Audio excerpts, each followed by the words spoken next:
नमस्कार दोस्तों, स्वागत है आप सभी का हमारे YouTube चैनल पर। दोस्तों, आज की इस वीडियो में हम अतुल माहेश्वरी स्कॉलरशिप एग्ज़ाम 2023 के लिए पॉलिटी के 30 महत्वपूर्ण प्रश्न लेकर आए हैं, जो आपकी परीक्षा के लिए बहुत बहुत इम्पॉर्टेंट है। दोस्तों, आपकी परीक्षा में ये 4 चांद लगाने के लिए बहुत बहुत इम्पॉर्टेंट हैं ये प्रश्न।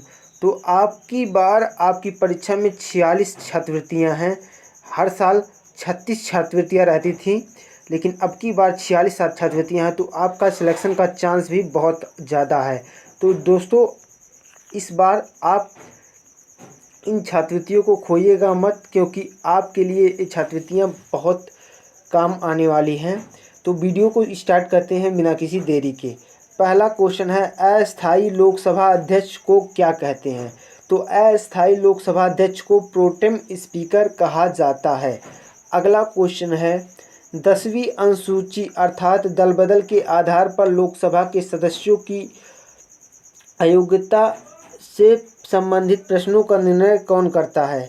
तो इसके योग्यता से संबंधित निर्णय करता है लोकसभा अध्यक्ष। अगला क्वेश्चन है, लोकसभा और राज्यसभा के सदस्यों की निर्योग्यता से संबंधित प्रश्नों का निर्णय कौन करता है? तो लोकसभा और राज्यसभा के सदस्यों की निर्योग्यता से संबंधित प्रश्नों का निर्णय राष्ट्रपति द्वारा की जाती है। अगला क्वेश्चन है, बजट किसके द्वारा पारित किया जाता है? तो बजट लोकसभा द्वारा पारित किया जाता है। अगला क्वेश्चन है, अविश्वास प्रस्ताव किस सदन में लाया जाता है? तो अविश्वास प्रस्ताव लोकसभा में लाया जाता है। अगला क्वेश्चन है, वित्तीय बिल कहाँ पास किया जाता है? तो वित्तीय बिल को लोकसभा में पास किया जाता है। अगला क्वेश्चन है, लोकसभा में वर्ष में कम से कम कितने सत्र होना जरूरी है? तो लोकसभा में वर्ष में कम से कम 2 वर्ष में 2 बार सत्र होना जरूरी होता है।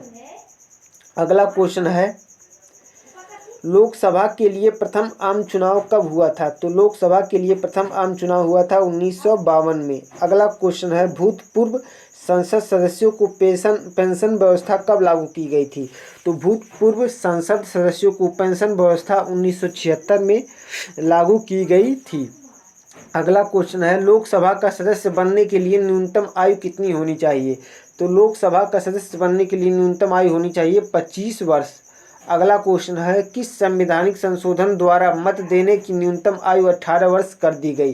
तो 61वें संवैधानिक संशोधन 1989 के द्वारा मत देने की आयु 18 वर्ष कर दी गई थी। बहुत बहुत इम्पोर्टेंट है क्वेश्चन। अगला क्वेश्चन है, भारतीय संसद का निम्न सदन किसे कहा जाता है? तो भारतीय संसद का निम्न सदन कहा जाता है लोकसभा को, और उच्च सदन राज्यसभा को कहा जाता है। अगला क्वेश्चन है, मौलिक अधिकार व नीति राज्य के नीति निर्देशक तत्वों में क्या समानता है? तो मौलिक अधिकार और राज्य के नीति निर्देशक तत्वों में समानता ये है कि ये एक हैं। अगला क्वेश्चन है, नीति निर्देशक तत्वों का क्रियान्वयन किस पर निर्भर करता है? तो नीति निर्देशक तत्वों का क्रियान्वयन सरकार के पास उपलब्ध संसाधनों पर निर्भर करता है। अगला क्वेश्चन है, निर्देशक तत्व संविधान में कल्याणकारी राज्य का आदेश कौन देता है? तो नीति निर्देशक तत्व ये आदेश देते हैं संविधान में कल्याणकारी राज्य की स्थापना के। अगला क्वेश्चन है, भारतीय संविधान का कौन सा अंग समाजवादी व्यवस्था करने की प्रेरणा देता है? तो भारतीय संविधान का नीति निर्देशक तत्व समाजवादी व्यवस्था पैदा करने की प्रेरणा देता है। अगला क्वेश्चन है, राज्य के नीति निर्देशक तत्व का एक ऐसा चेक है जो बैंक अपनी सुविधा अनुसार अदा कर सकता है, तो वह कथन किसका है? तो ये केटी शाह का बहुत प्रचलित कथन है। अगला क्वेश्चन है, विदेशी नागरिकों को भारत की नागरिकता प्रदान करने की आवश्यक शर्त क्या है? तो विदेशी नागरिकों को भारत की नागरिकता प्राप्त करने की आवश्यक शर्त है 10 वर्ष तक भारत में निवास। अगला क्वेश्चन है, दादर और नागर हवेली भारत में शामिल होने से पूर्व किसके उपनिवेश थे? तो दादर और नागर हवेली भारत में शामिल होने से पहले पुर्तगाल के उपनिवेश थे। अगला क्वेश्चन है, भाषा के आधार पर पहला कौन सा राज्य गठित किया गया?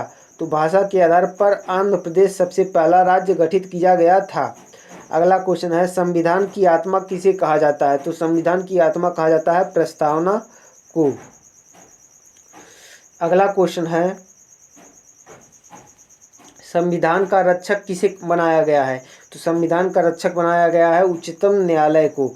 अगला क्वेश्चन है, उपराष्ट्रपति को किसके समान वेतन मिलता है? तो उपराष्ट्रपति को लोकसभा अध्यक्ष के समान वेतन मिलता है। अगला क्वेश्चन है, उपराष्ट्रपति पद पर हेतु कम से कम कितनी आयु आवश्यक है? तो उपराष्ट्रपति पद हेतु 35 वर्ष की आयु होना आवश्यक होता है। अगला क्वेश्चन है, उपराष्ट्रपति का कार्यकाल कितना होता है? तो उपराष्ट्रपति का कार्यकाल होता है 5 वर्ष। अगला क्वेश्चन है, उपराष्ट्रपति के चुनाव संबंधी विवाद को कौन देखता है? तो उपराष्ट्रपति के चुनाव संबंधी विवाद को सर्वोच्च न्यायालय देखता है। अगला क्वेश्चन है, उपराष्ट्रपति के चुनाव में उम्मीदवार के नामांकन के लिए निर्वाचक मंडल में कम से कम कितने अनुमोदक आवश्यक हैं? तो उपराष्ट्रपति का जब चुनाव होता है तो उसके उम्मीदवार के नामांकन में कम से कम 20 अनुमोदक आवश्यक होते हैं। अगला क्वेश्चन है, लेकिन अगर राष्ट्रपति का पूछा जाएगा तो राष्ट्रपति का 50 अनुमोदक आवश्यक होते हैं। अगला क्वेश्चन है, भारत में लगातार 2 बार उपराष्ट्रपति कौन बना है?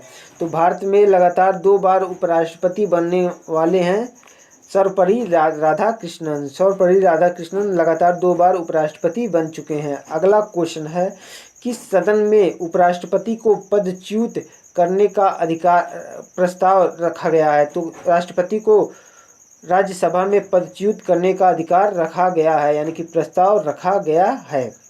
अगला क्वेश्चन है, कार्यकाल समाप्त होने से पहले उपराष्ट्रपति को हटाने का अधिकार किसको है? तो कार्यकाल समाप्त होने से पहले उपराष्ट्रपति संसद में उसको विधेयक पास करके उसे हटाया जा सकता है, महाभियोग लगाकर हटाया जा सकता है संसद में उपराष्ट्रपति पर। उपराष्ट्रपति हो या राष्ट्रपति हो, दोनों को संसद में महाभियोग प्रस्ताव लगाकर हटाया जा सकता है। तो दोस्तों, हमने इस वीडियो में कुल 30 प्रश्न कवर किए हैं। उम्मीद करते हैं आपको ये प्रश्न बहुत इम्पॉर्टेंट और यूजफुल लगे होंगे। तो अगर आपने वीडियो को पूरा देखा है तो वीडियो को लाइक कीजिएगा और चैनल पर पहली बार आए हैं तो चैनल को सब्सक्राइब कीजिएगा, क्योंकि आपकी अतुल माहेश्वरी स्कॉलरशिप एग्ज़ाम जान लीजिए बहुत नज़दीक आ रही है। तो आपकी अतुल माहेश्वरी स्कॉलरशिप में इस बार 46 छात्रवृत्तियाँ हैं, जिसमें 28